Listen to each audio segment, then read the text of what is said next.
First, you have some time to look at questions 1 to 4.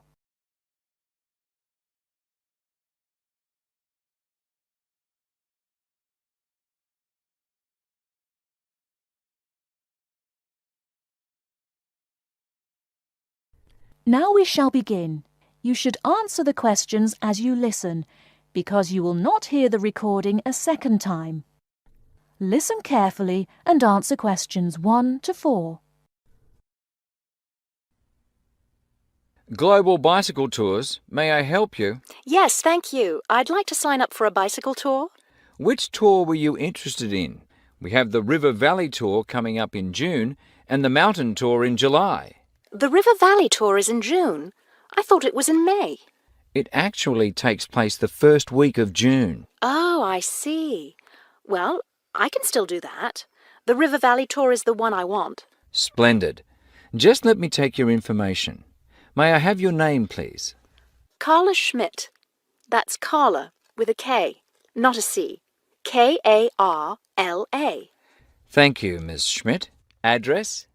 Do you need a street address, or can I give you my post office box? A post office box is fine. It's P.O. Box 257, Manchester. Thank you. Okay, next. Will you be bringing your own bicycle, or do you want to rent one from us? I'll bring my own. Excellent. Now, we provide all the meals, so we need to know if you have any dietary restrictions. I don't think so. What do you mean? I mean, if there's any food you can't eat. Some people have food allergies or are vegetarian or have to avoid dairy products, things like that. Oh, I see. Well, yes, I'm a vegetarian. I never eat meat.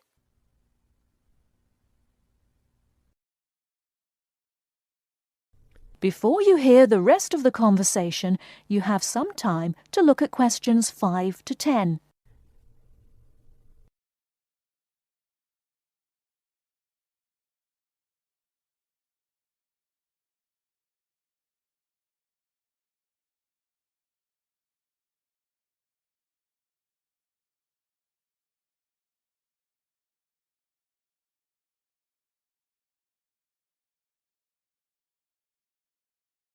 Now listen and answer questions 5 to 10.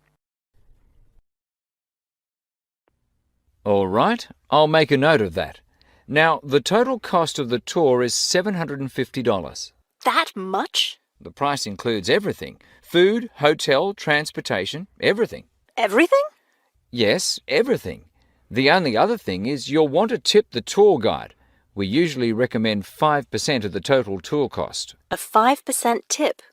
I guess that's reasonable. In order to reserve your space on the tour, I'll need a 30% deposit. Do you need that right away? We generally ask for the deposit at least 4 weeks before the tour begins. The River Valley tour begins, 6 weeks from now. So you'll need to pay the deposit in 2 weeks. I think I can do that. I wonder if you could tell me something. How will our luggage be transported? Do we carry it on our bicycles? No, you leave that to us. We have a van that carries your luggage from hotel to hotel each day, so you don't have to worry about it. Great. I have a luggage rack for my bike, but I guess I won't have to bring that. No, you won't. But there are a few items we recommend that you bring. We can't control the weather, so you should bring a raincoat or rain gear. Yes, that's a good idea. And I should have my own spare tire too, shouldn't I? Actually, you don't need that, as our guide always carries some. And of course, you won't need maps either, since our guide has the route all planned. What about a water bottle? I'll need that, won't I? Yes, you should definitely have a water bottle. A camera would be a good idea too, since that tour goes through some very scenic areas. I have a guidebook of that area. I wonder if I should bring it along.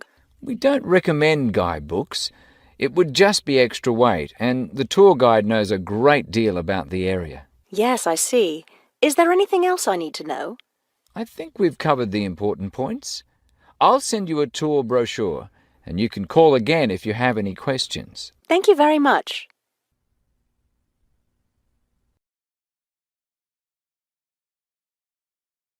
That is the end of part 1. You now have half a minute to check your answers.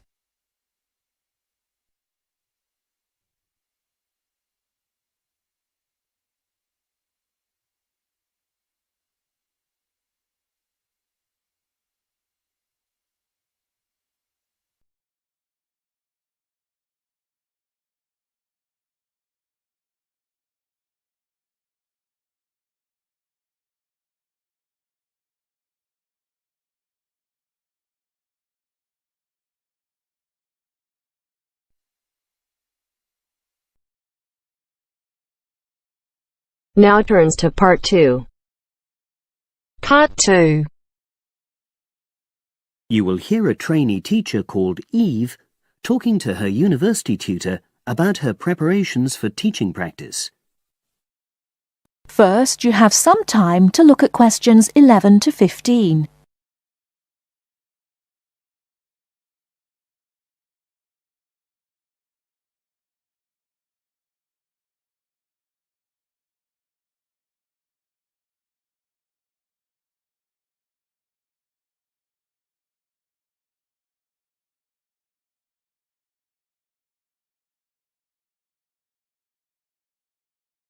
Now, listen carefully and answer questions 11 to 15.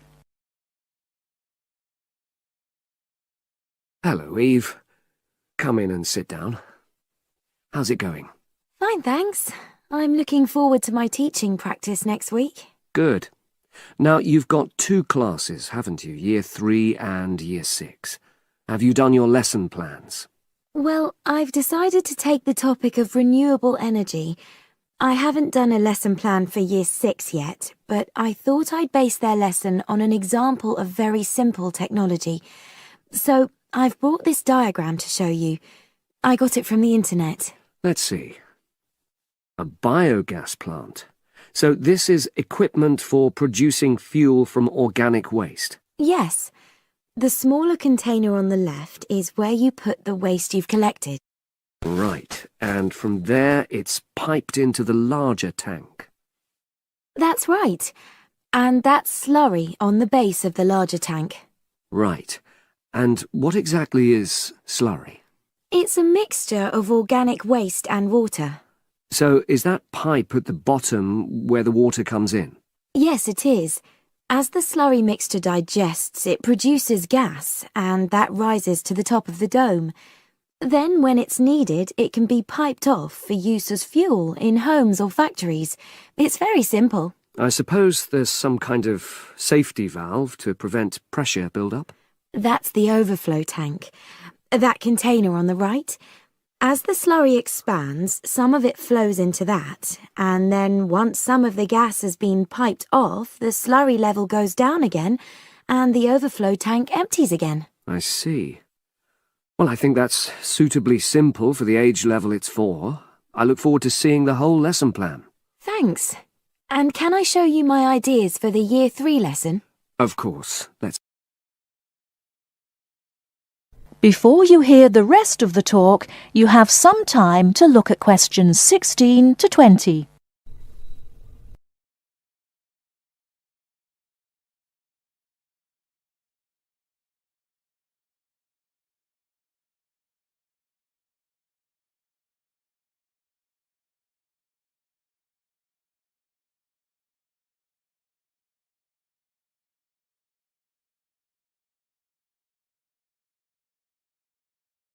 Now listen and answer questions 16 to 20.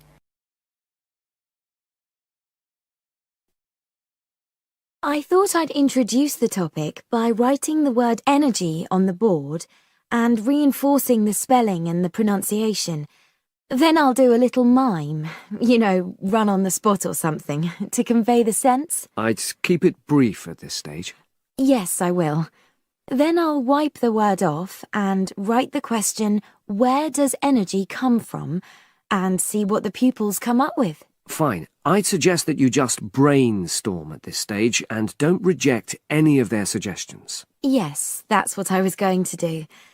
Then I've produced a set of simple statements like, energy makes cars move along the road, and energy makes our bodies grow. There are 8 altogether. Are you going to give them out as a handout or write them up on the board? First, them up on the board, and then I'll read them out loud. And I'll get the pupils to copy them out in their notebooks.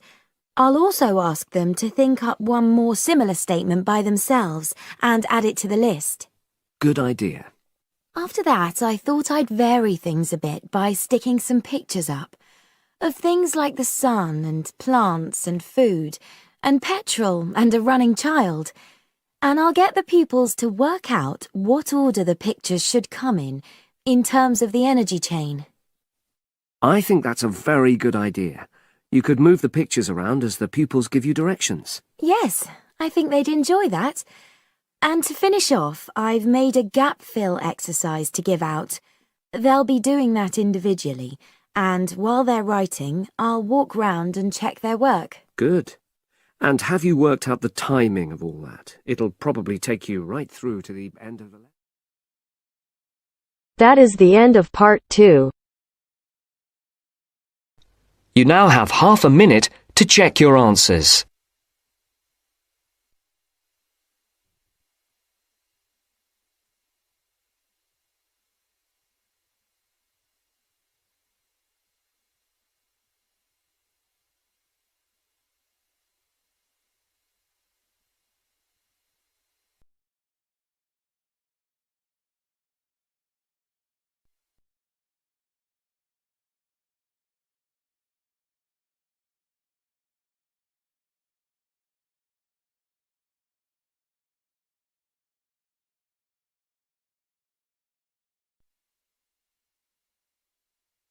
Now turns to part 3.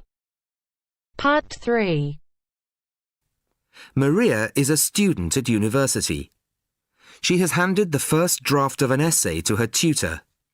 The tutor has read it, and now they are discussing ways the essay can be improved. First, you have some time to look at questions 21 to 25.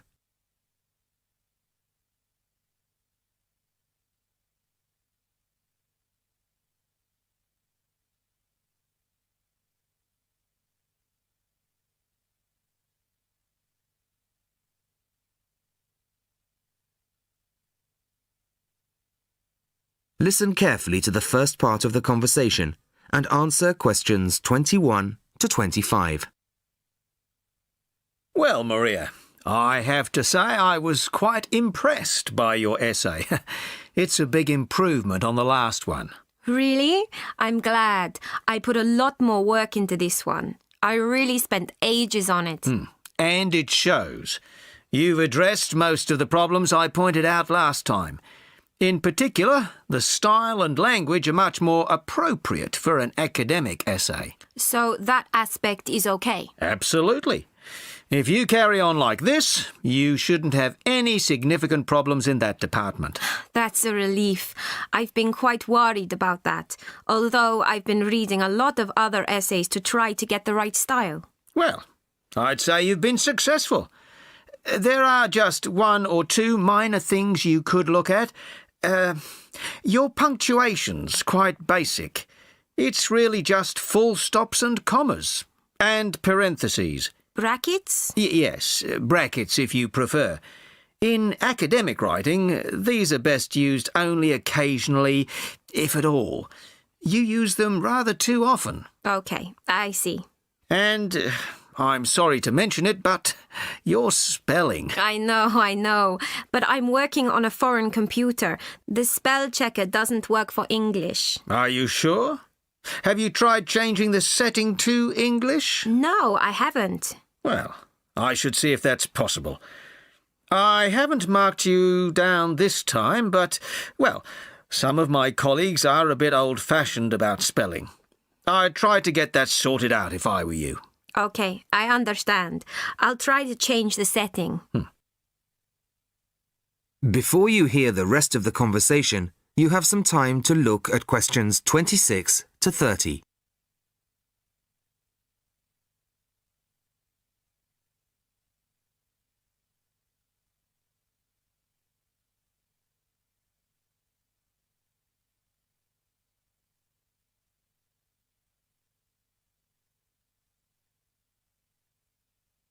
Now listen and answer questions 26 to 30.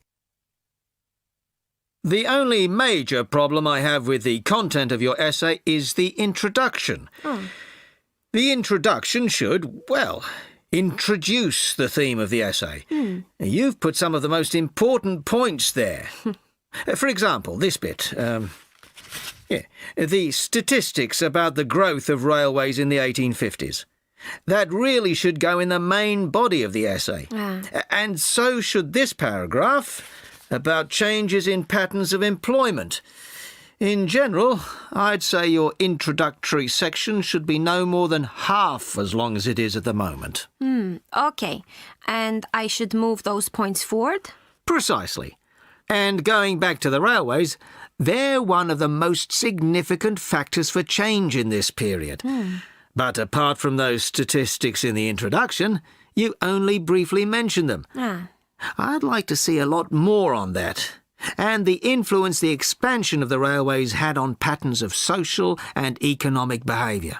You mean how with the railways people could travel to find work and could meet people from other areas? Exactly. Then in the midsection, well, it's not a big thing, but this quotation from the Times. You think it's too long? Well, you said it. I couldn't think of a way to shorten it. Do you think it's really necessary? You mean I could just get rid of it? Yes. You've already made the point and backed it up with other evidence. The quotation's redundant, really. Okay. Well, that'll be easy. There were various other minor points, which I've noted in the margins. You can look at those later. But moving forward to the end here, I wasn't quite sure what this meant. The final paragraph? Yes. Are you saying that, on the whole, the changes of the mid-19th century tended to improve the lives of ordinary people or not? It's not very clear. It's not? No, it isn't. I'd add a few lines clarifying your position. Okay. When do you want the final draft? No, the end of term will be fine. But there was just one other thing, the bibliography. Did you really read all these books? No. Just the books you actually consulted will be fine. You don't need to include everything ever published on the subject. Right. Okay. Thanks. Bye. Goodbye.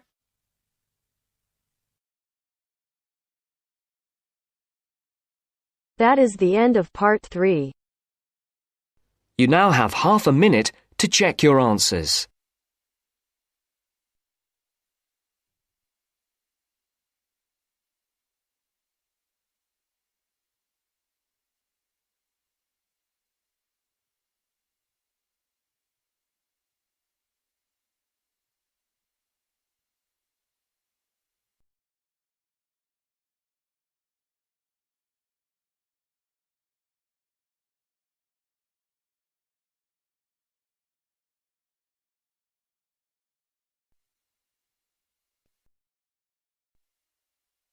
Now turns to part 4.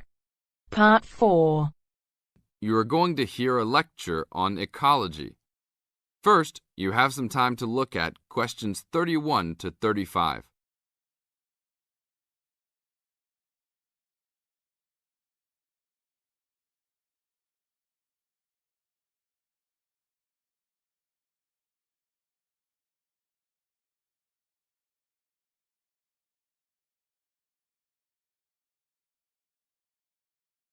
Now listen to the tape and answer the questions. Good afternoon. I'd like to turn it over to Dr. Carey, who will talk about the programme in restoration ecology. Thanks, Chris. A lot of people think that human beings can do whatever they want to the environment. But as Aldo Leopold taught, land is a system of interdependent parts which should be regarded as a community and not a commodity. Well, that idea has influenced what we teach here in our program, where students come from all over the world to learn about restoring native plant communities back into an ecologically natural state. This field is therefore a combination of formal science with practical applications, and that is quite attractive to many people. We have students, for example, from many different nations who come just to take part in this unique program. Our location is also quite unique. We have the world's oldest restored native plant community in Curtis Prairie at the Wisconsin Arboretum. Some say that this is proof that the science of restoration ecology was birthed in Wisconsin. Well, that may be oversimplified, but our reputation is strong. But students don't have to study prairies only. One student, Edmund Mukala from the Congo, came to study restoring ancient wetlands in the Congo using knowledge gained from historic samples of the soil seed bank. Not all the seeds survived, but some can remain dormant for many years. Mr. Mukala wanted to find out what type of community would be most similar to that ancient seed bank. He has recently returned to the Congo and is now cooperating with the government to implement his findings.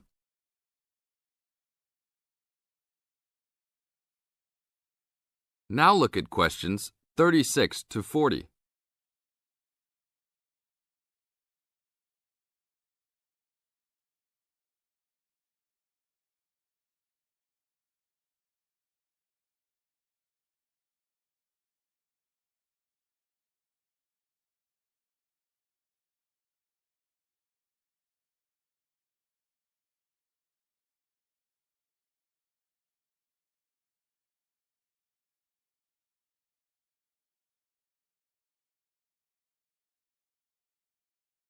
As the talk continues, answer questions 36 to 40. So the only prerequisite for doing research here is that it is a native plant community. That means not just prairies, but wetlands, woodlands, savannas, and other environments. We're proud of the diversity of research topics in our program. And we continue to grow. This year we have 32 new students from 8 different countries. When students first arrive, they begin rigid coursework in statistics, ecology, plant identification, and the theory of landscape change. Then they take part in internships at local conservation agencies such as the Arboretum, the Nature Conservancy, the Parks Department, and others. We find internships to be crucial in helping students apply the knowledge they have gained in the classroom. And we're proud to say that, since the beginning, we have graduated 277 students with master degrees from our programs and 122 students with PhDs. Some have gone on to bigger and better things.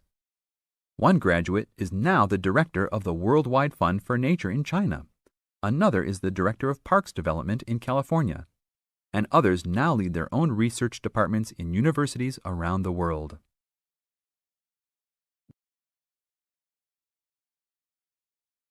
That is the end of part 4.